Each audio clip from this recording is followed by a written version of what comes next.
स्वागत है आप सभी का हमारे इस यूट्यूब चैनल में। तो चलिए फिर से आ गए हैं इस चैनल को कंटिन्यू करने।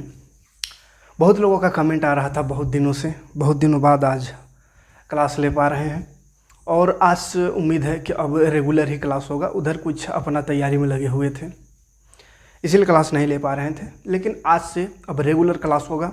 8, 9, 10 जो भी बोर्ड एग्ज़ाम देने वाले हैं इस बार 6 to 10 यहाँ पे पूरा क्लास होगी, लेकिन खास करके जिसका बोर्ड एग्ज़ाम है उस पर ज़्यादा फोकस किया जाएगा। 8, 9, 10 तीनों का बोर्ड एग्ज़ाम का कंप्लीट तैयारी। ऐसा नहीं सोचना है कि समय बहुत बीत गया, अभी बहुत समय है। 4-5 महीना भी है तो बहुत है। 4-5 महीना में पूरा घोल के पिला देंगे मैथ और साइंस दोनों को। तो चैनल में नए हो तो सब्सक्राइब कर लीजिएगा। जो भी पुराने स्टूडेंट हैं सभी से रिक्वेस्ट है कि वीडियो को ज़्यादा से ज़्यादा लोगों तक शेयर करें और भी स्टूडेंट को जोड़ने की कोशिश करें, क्योंकि पुराने स्टूडेंट जितने थे मैट्रिक लिख के भागते जा रहे हैं। अब आप जो बचे हुए हैं उनकी जिम्मेदारी है कि नए स्टूडेंट लाए, ताकि ज़्यादा स्टूडेंट रहेगा तो हम और अच्छे से और ज़्यादा से ज़्यादा क्लास आपको दे पाएँ। तो चलिए शुरू करते हैं। अभी ये 2024-25 सेशन के लिए फिर से स्टार्ट किए थे मैथ, जिसमें 3 चैप्टर किए थे। तीसरा चैप्टर का प्रतिस्थापन विधि बताए थे, विलोपन विधि बचा हुआ था, ठीक है। लेकिन चलिए आज के वीडियो में क्या करते हैं, 3 चैप्टर को पूरा ही रिवाइज कर लेते हैं, ठीक है। जो ना देखे हों तो एक नया प्लेलिस्ट बना दिए हैं, उसमें जाइएगा, सारा वीडियो आपको मिल जाएगा। और जो आगे का वीडियो देखना चाहते हैं 10, 11, 12, 13 चैप्टर कोई भी आगे का, तो कंप्लीट पढ़ाया हुआ है पहले का, उसे भी देख सकते हैं। उसमें भी अच्छे से समझ में आएगा। ऐसा नहीं कि उसमें कुछ अलग है इसमें कुछ अलग है, बस थोड़ा क्वालिटी का फ़र्क हो सकता है। बाकी पढ़ाएँ बहुत ही बेहतरीन तरीके से, तो आप पुराने वीडियो को भी देख सकते हैं अगर आपको आगे की ज़रूरत है तो। और फिलहाल अभी हम शुरू से पहला दूसरा हुआ, तीसरा से आज से शुरू कर रहे हैं। तीसरा चैप्टर आज कंप्लीट कर देंगे पूरा। क्या करेंगे, बोर्ड में बढ़िया से समझाएंगे चीज़ों को। जैसे तीसरा चैप्टर आज समझा दिए पूरा, और उसका अगर पूरा क्वेश्चन कहिए कि सब क्वेश्चन को सोल्व कर दीजिए, तो उसके लिए अलग से एक वीडियो और बना देंगे, उसमें पूरा क्वेश्चन सोल्व होगा।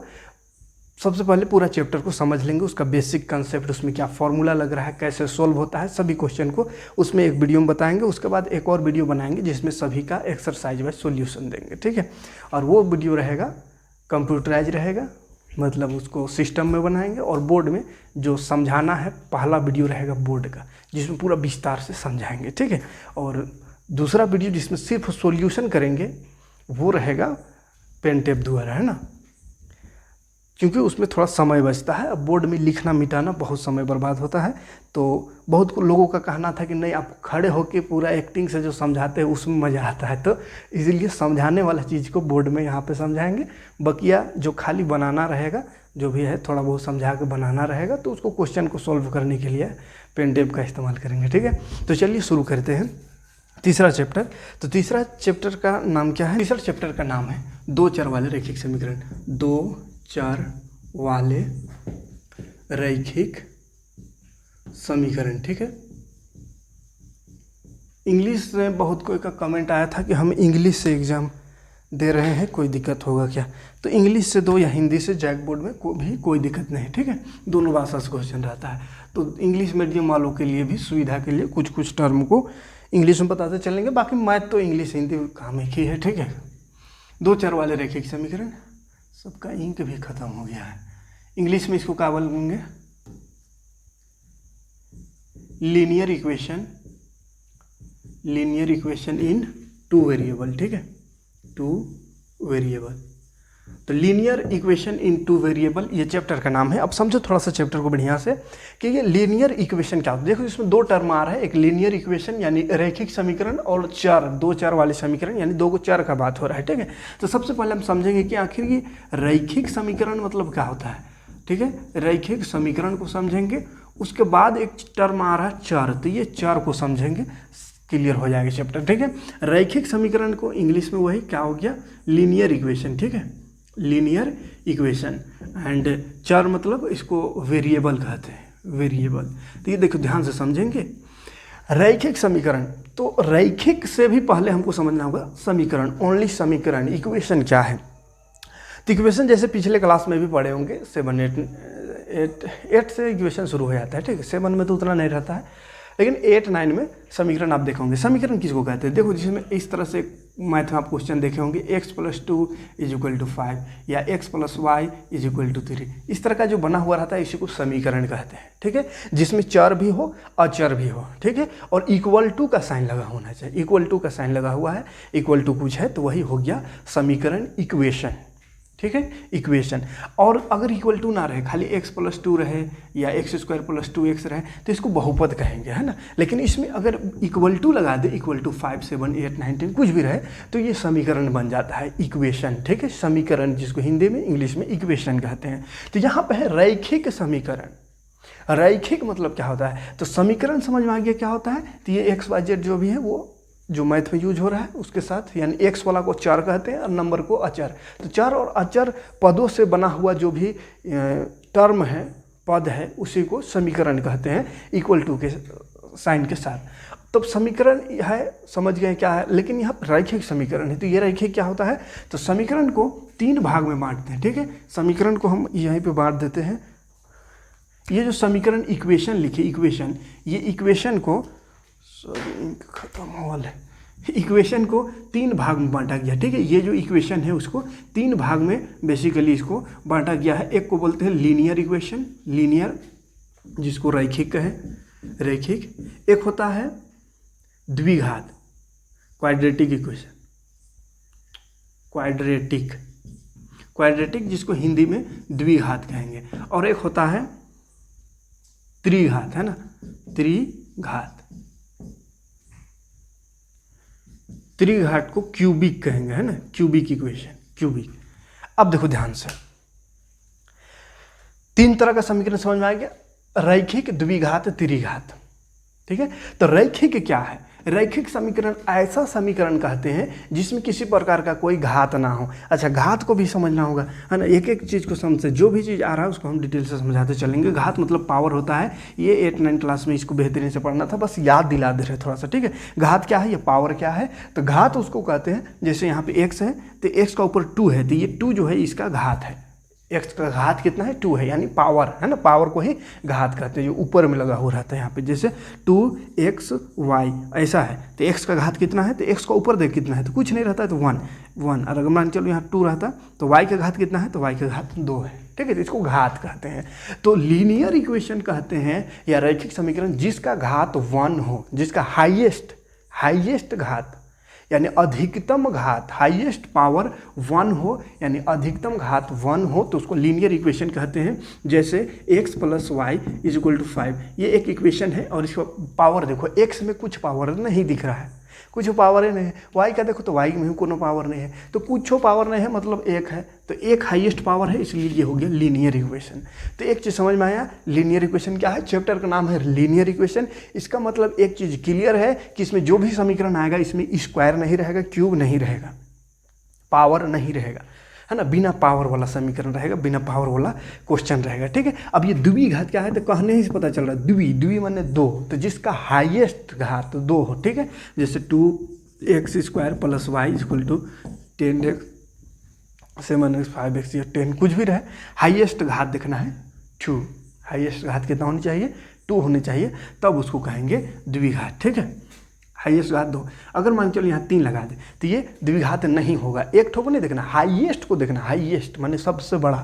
तो x का पावर 2 और y में पावर 3 है, तो बड़ा कौन है, 3, तो ये त्रिघात हो जाएगा, ठीक है। इसलिए इसको यहाँ पे नहीं लगाएंगे, क्लियर है। हाँ, लेकिन चर का ही घात देखना है। किसका घात देखना है, चर का, ऐसा नहीं सोचिएगा, चर का घात, ठीक है। जो XYZ है ना, उसका घात देखना है। जैसे कहीं पे 2 का घात लिखल है 3, तो इसको द्विघात या त्रिघात नहीं समझ लेना है, ठीक है। जैसे 2 का घात 3 है, फिर x है + y का स्क्वायर है +3 है, तो ये क्या है, बराबर 0। इस तरह से अगर मान के चलो, तो कौन सा है, कितना घात है, तो हाईएस्ट घात देखना है। तो इसका घात नहीं देखने का, ये 2 में घात है, नंबर में घात रहे, कांस्टेंट में घात रहे, तो उसको नहीं देखना है। x y में घात रहेगा, XYZ जो भी है उसमें, तो देखिए x में घात कुछ नहीं, y में घात 2, तो ये क्या हो गया, द्विघात हो गया। कौन सा हो गया, द्विघात, ठीक है। और यही वाला जो घात है वो x में रहेगा, तो ये बन जाएगा त्रिघात। कौन सा घात बन गया, त्रिघात। हाईएस्ट घात घात 3 हो तो त्रिघात क्यूबिक इक्वेशन।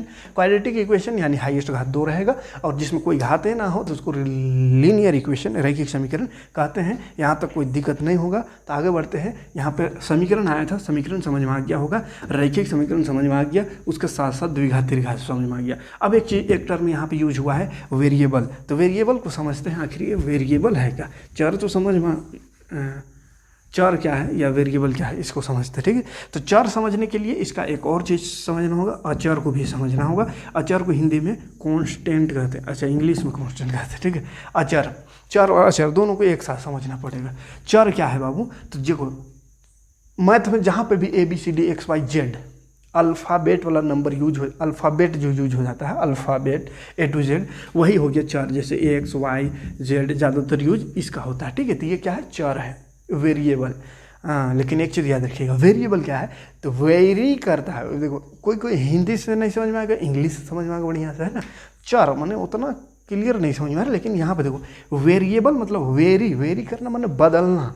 तो इसका जो वैल्यू होता है, चर का वैल्यू वो बदलते रहता है, ठीक है। चर का वैल्यू कोई फिक्स नहीं होता। जैसे यहाँ पर अगर हम x लिख दिए तो x का मतलब ये नहीं कि 1 है कि 2 है कि 3 है, नहीं। x का मतलब 1 भी हो सकता है, 2 भी हो सकता है, 0 भी हो सकता है, -1 -2 -3 कुछ भी हो सकता है। फॉर एग्जाम्पल यहाँ पे देखो, अगर x 5 के साथ ऐसा लिखा हुआ है x + 5 = 0, तो यहाँ पे x का मान निकालेंगे तो इतना मालूम होगा कि ये +5 रहता है, वो बराबर बॉर्डर पार करते हैं माइनस हो जाता है। तो x का मतलब आ गया यहाँ पे -5। यही x कहीं और लिखा हुआ है, जैसे x लिखा हुआ है -2 के साथ है बराबर 0, तो यहाँ पे x का वैल्यू निकालो तो -2 उधर जाके +2 हो गया। देखो दोनों है तो x ही, देखो ध्यान से देखो, x यहाँ भी x, लेकिन यहाँ पे x का मतलब आया -5, यहाँ पे x का मतलब आया 2। इसका मतलब क्या समझ में आया, है एक ही चीज़, सेम चीज़ हुआ है, दोनों चीज़ वो सेम है, लेकिन इसका मतलब यहाँ -5 हो रहा है, यहाँ पे इसका मतलब बदल के हो गया 2। मतलब इसका वैल्यू कोई फिक्स नहीं होता है, बदलते रहता है अकॉर्डिंग टू सिचुएशन। सिचुएशन के आधार पर इसका वैल्यू वेरी करेगा, बदलेगा, इसीलिए इसको वेरिएबल कहते हैं, है ना। चर कहते हैं। और ये अचर कांस्टेंट, फिक्स, कांस्टेंट माने एकदम फिक्स। जैसे एक यहाँ लिखे कि चांद में लिखे कि सूरज में लिखे, कहीं लिख दिए एक, तो एक मतलब एक ही रहेगा। 2 3 4 इस तरह से इन्फिनिटी है, जो गिनती वाला नंबर है 1 2 3 4 5 6, ये सब कांस्टेंट है, अचर है, ठीक है। क्योंकि 1 मतलब 1, इसका वैल्यू कहीं पे नहीं, कहीं पे सुने हैं कि 1 बराबर -3 आ गया, 1 बराबर -7 आ गया। वैसे अगर आता भी है कि कुछ बनाते बनाते 1 बराबर 1 यार इधर 3 आ गया, तो बराबर नहीं लिखते, नोट बराबर लिख देते हैं, यानी बराबर ना है, ठीक है।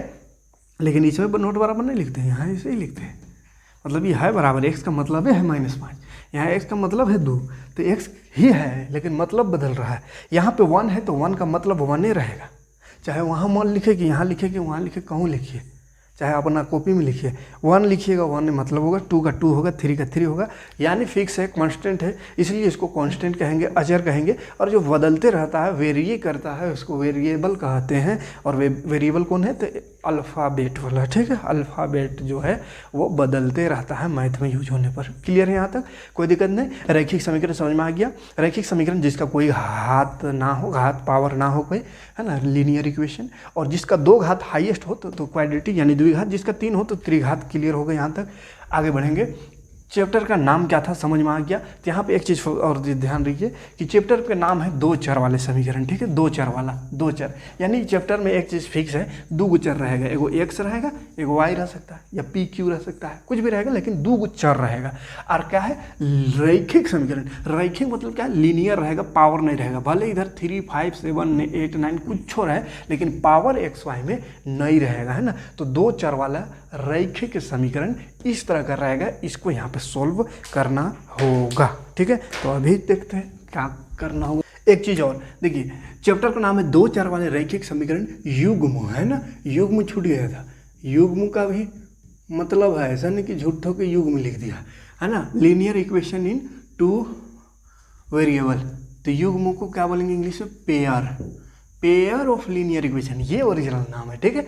अब ये युग्म आ गया, पेयर आ गया, तो इसका मतलब क्या जरूरी था लिखना क्यों लिखे, क्या है इसको समझिए। दो चर तो समझ गए, कहाँ है चर, रैखिक समीकरण समझ गए। युग्म का को है, युग्म माने जोड़ा होता है, युग्म माने जोड़ा, पेयर माने जोड़ा, जोड़ा माने दो गो समीकरण रहेगा, ठीक है। दो चार वाला रैखिक समीकरण तो रहबे करेगा, लेकिन कै ठो, दो ठो रहेगा।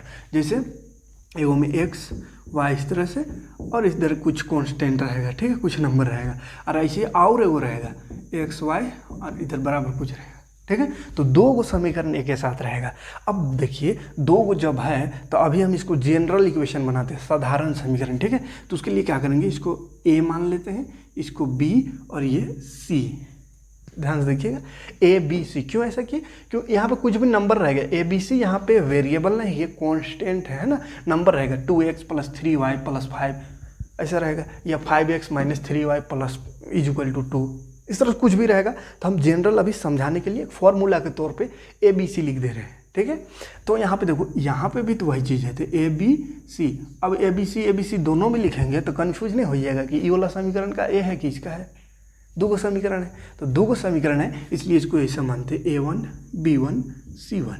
तो ये हो जाएगा दूसरा समीकरण का है तो A2 B2 C2, ठीक है।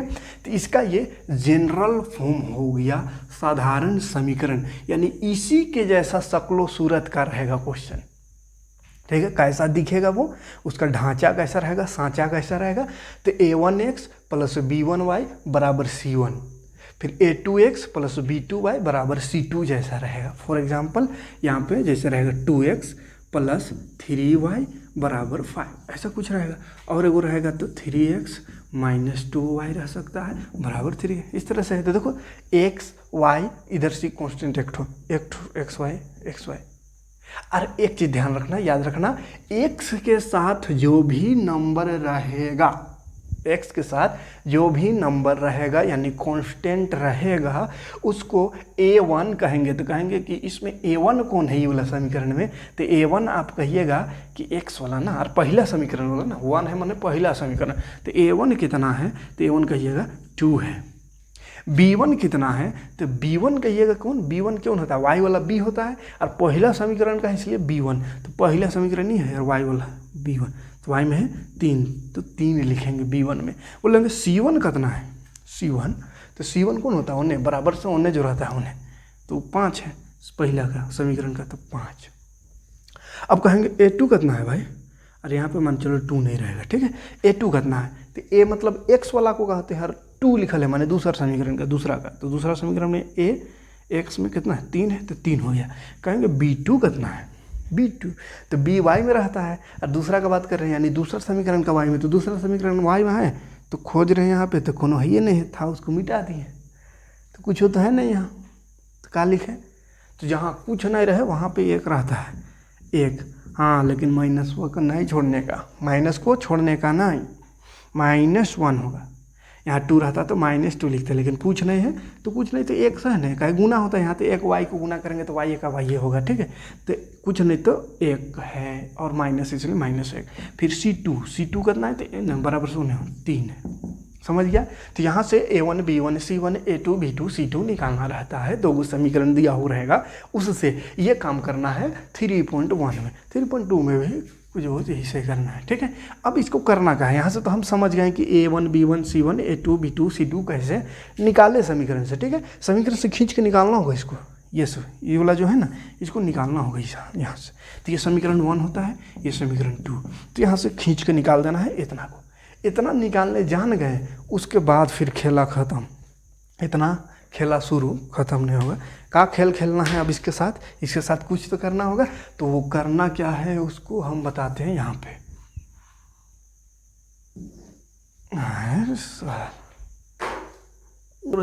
रेशियो है ना, कंपेयर ऑफ रेशियो, तुलना करना मैंने कंपेयर करना, अनुपात मैंने रेशियो, ग्राफ निरूपण यानी ग्राफ को दिखाना, ठीक है। तो ग्राफ ही होगा, बीजगणित मैंने कहा था अल्जेब्रिक एक्सप्रेशन, और ये ग्राफिक एक्सप्रेशन। अब देखो क्या है, अनुपातों का तुलना। सबसे पहले A1 जो यहाँ पे जो निकाले ना, A1 B1 C1 A2 B2 C2, तो उसका अनुपात निकालते हैं। तो A1 बटा A2 अनुपात हो गया A1 का A2 के साथ अनुपात, और B1 का B2 के साथ अनुपात निकालो, और दोनों का अनुपात निकाले यानी A1 बटा A2 कर दो, B1 बटा B2 कर दो। और अगर दोनों में देख रहे हो कि दोनों बराबर नहीं आया, दोनों बराबर नहीं आया, तो ऐसा सिचुएशन में जो ग्राफ बनता है वो होता है प्रतिच्छेदी रेखा। क्या होता है? प्रतिच्छेदी रेखा। प्रतिच्छेदी रेखा मतलब इंटरसेक्टिंग लाइन है ना, इंटरसेक्टिंग लाइन।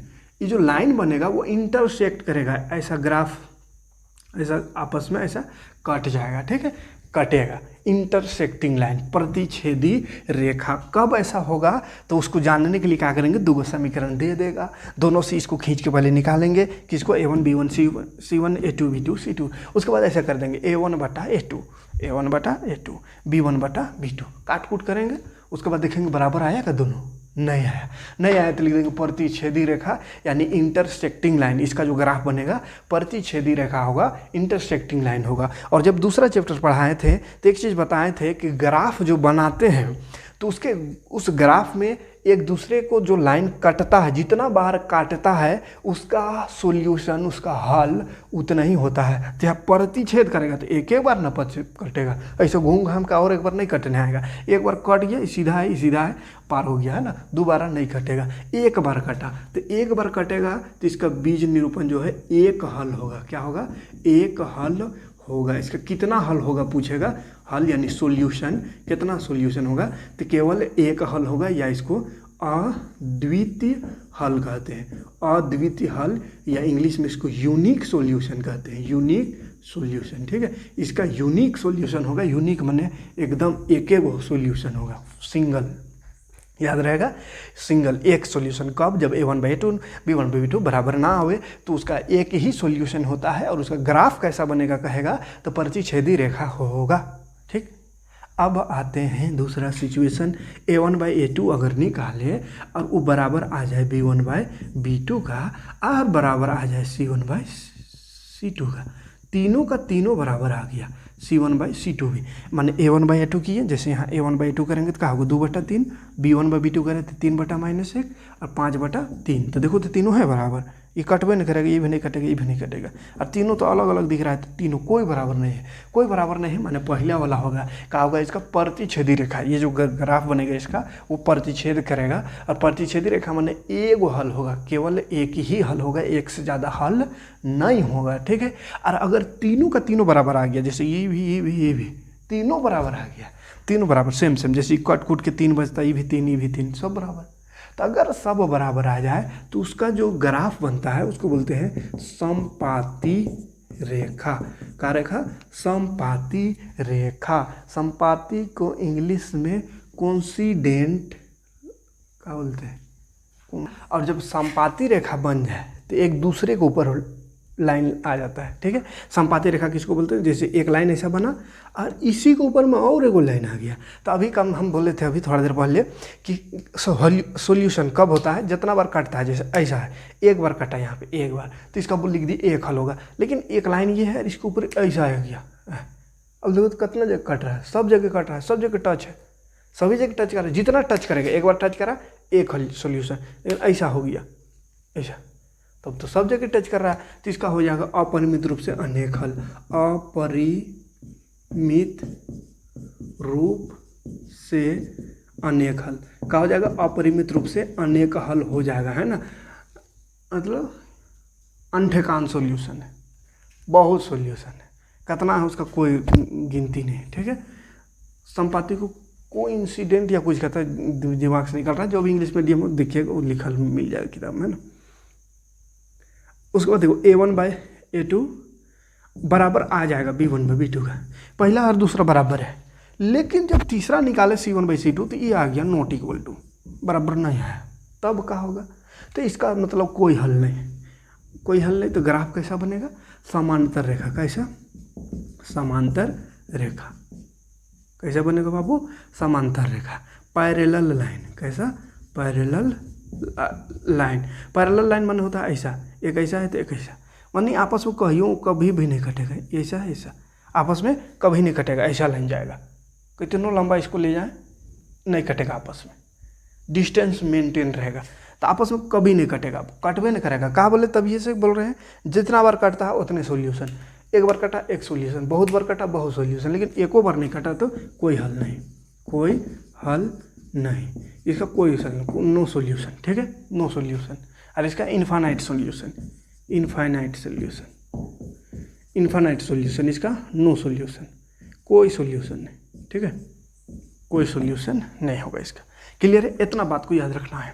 पहला 3.1 खत्म हो जाएगा इसी से, 3.1 इसी से खत्म हो जाएगा, इतना बात को याद रखना है ना। थोड़ा ज़्यादा लंबा हो गया, सोचे थे पूरा चैप्टर भी आज खत्म कर देंगे, लेकिन ना विस्तार समझाने में टाइम बर्बाद है, टाइम तो लगता है, ऊपर ऊपर समझाना रहता तो फिर खैर। एक चीज़ और याद रखिएगा, ई टेबल याद रखिए, पूरा तीसरा चैप्टर खत्म हो जाएगा, कोई दिक्कत कहीं पर नहीं करेगा। हाँ, लेकिन एक चीज़ और याद रखना होगा, क्या याद रखना है, हल किसका किसका है। तो देखो दो सिचुएशन में हल आया, इसका एक हल, इसका अपरिमित रूप से अनेक हल, और ये जो था इसका कोई हल नहीं। तो जिसका जिसका हल है, तो दो का हल है, ये दोनों का, ये दोनों का, तो जिसका जिसका हल है, किधर लिख दे, किधर लिख दे, ये दोनों का हल है बाबू, ये दोनों का हल है, ये बार बार का है उठाते हैं, ये दोनों का हल है। देखो रेड से ऐसा कर दे रहे हैं, ये दोनों का हल है। तो ये दोनों को मिला जुला के अगर कहा जाए, तो ये दोनों को मिला जुला के क्या बोलते हैं, कहाँ लिख दे, यहाँ लिख दे रहे, मिला जुला के कहा कहते हैं, ठीक है, मिला जुला के कहा कहते हैं, तो संगत कहते हैं, संगत समीकरण, संगत समीकरण, कंसिस्टेंट का कंसिस्टेंट, समझ में आ गया। जिसका हल है उसको कंसिस्टेंट यानी संगत, और जिसका हल नहीं है अकेला ये, तो इसको असंगत कहते हैं, असंगत, असंगत यानी इनकंसिस्टेंट, इनकंसिस्टेंट, याद रखिएगा इतना सा बात को। अब देखो क्वेश्चन कितना कितना यहाँ से बनेगा, बहुत सारा क्वेश्चन यहीं पे बोर्ड एग्जाम में आता है, 2-3 क्वेश्चन बन सकता है, एक क्वेश्चन बोर्ड एग्जाम में पूछेगा। क्वेश्चन क्या बनेगा, देखो ध्यान से। सबसे पहला क्वेश्चन कहेगा कि अनुपात को ऐसा कुछ समीकरण दिया हो रहेगा, दो समीकरण दिया हो रहेगा, बोलेगा इसमें बताओ इसका ग्राफ्य निरूपण कैसा होगा, इसका ग्राफ्य निरूपण कैसा होगा। तो फटाफट a1/2 b1/b2 निकाल के देखना है। अगर निकाले बराबर नहीं आया तो लिख देना है प्रतिच्छेद करेगा इसका ग्राफ। अगर तीनों बराबर आए तो लिख देना है संपाती रेखा होगा। अगर एक बराबर एगो नहीं बराबर आवे तो समांतर रेखा होगा, ठीक है। फिर इसी से और क्या क्वेश्चन बन सकता है, ऐसा समीकरण दे देगा दो, बोलेगा इसका बीजगणित निरूपण कैसा होगा, या इसका कितना हल होगा, क्या कहेगा कितना हल होगा। तो फिर से उसके लिए भी यही करना है, सबसे पहले a1 b1 c1 a2 b2 c2 सबको खींच के निकालना है और ऐसा रखना है। अगर बराबर आवे ना आवे, a1/2 b1/b2 बराबर ना आवे तो लिख देना है एक हल होगा।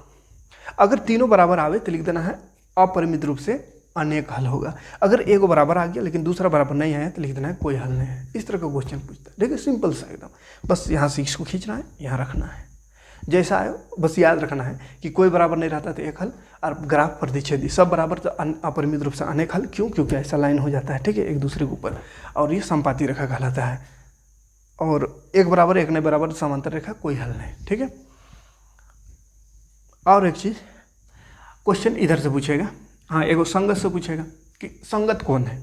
तो संगत देखो ध्यान से, अगर a1/2 b1/2 नहीं बराबर आया तो भी संगत है, अगर तीनों बराबर आ गया तो भी संगत है। क्यों?